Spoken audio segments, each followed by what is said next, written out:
Go.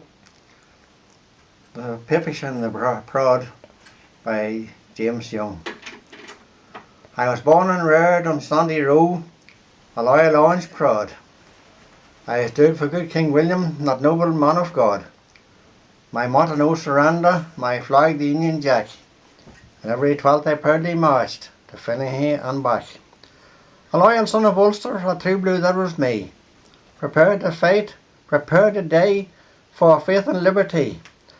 As well as that a Linfield man, as long as I could mind. I had no time for Catholics or any of that kind. But then one night in Bangor I met wee Rosie Green. The moment I laid eyes on her, I knew she was my queen. And when I saw she fancied me, my mind was all abuzz.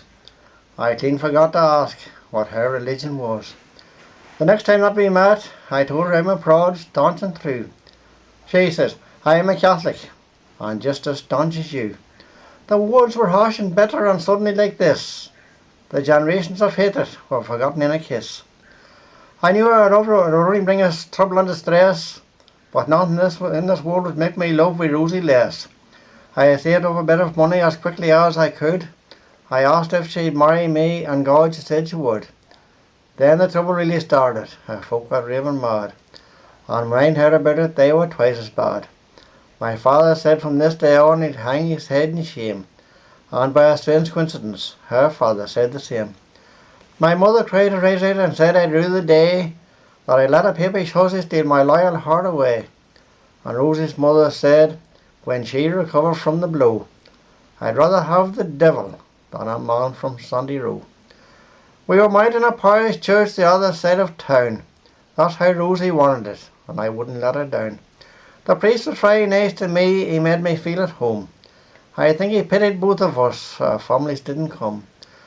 The rooms we wanted to live in had nothing but the walls. It was far away from Sandy Row and further from the falls.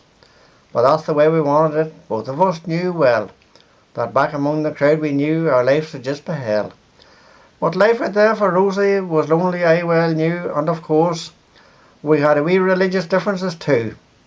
At dinner time on Friday, when Rosie gave me fish, I looked at it and then at her and said, that's not my dish. I mind well what she said to me, you've got to pay some price. To eat no meat on Friday is a poor wee sacrifice. To make for Christ who died for us one Friday long ago. Anyway, I ate the fish, and wasn't bad, you know. The Sunday came and I lay on, and she got up at 8. And Rosie turned to me and said, get up, or you'll be late. You've got a church to go to, and that's where you should be. So up you get this minute, you'll be part of the road with me. We left the house together, we parted down the lane. She went off to her church, and I went off to mine. But all throughout the service, although we were apart, I felt that we were worshipping together in our hearts. The weeks and months went quickly by, and then there came the day when Rosie up and told me a child was on the way. That day we were down on our knees to ask the Lord above to give her a child the gifts alone, tolerance and love. We wrote and told our families they never used to call, and we thought the news might soften them, and so it didn't all. My mother and Rosie said that visited us in turn, and we marvelled at the power of a wee child not yet born. I was disillusioned when I found out why they came. It wasn't to be friendly or to make it up again. Rosie's mother came to say the child must be R.C., and mine said it'd have to be a Protestant like me. The rows before the wedding was surely meek and mild, compared to all the rumpus that was made about the child. From both sides of the families, insults and threats were hurled. What a way to welcome a wee angel to the world. The child must be a Catholic. The child must be a prod. But the last loudest voice I heard was the mighty voice of God. And to his awful wisdom I had to bow my head. For an hour after it was born, our poor wee child was dead. That night I sat by Rosie's side, and just before the dawn, I kissed her as she left me to join her angel son. But my loyal heart was broken within the lonely walls. Where the hell's the Shankhill? Where the hell's the Falls?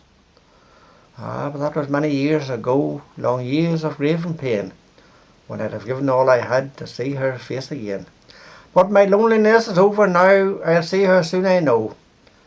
The doctor told me yesterday I haven't long to go.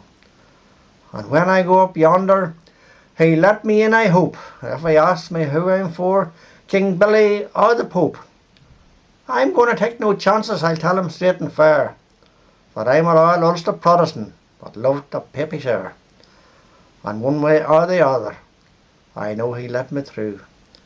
And Rosie will be waiting there, and our little angel too.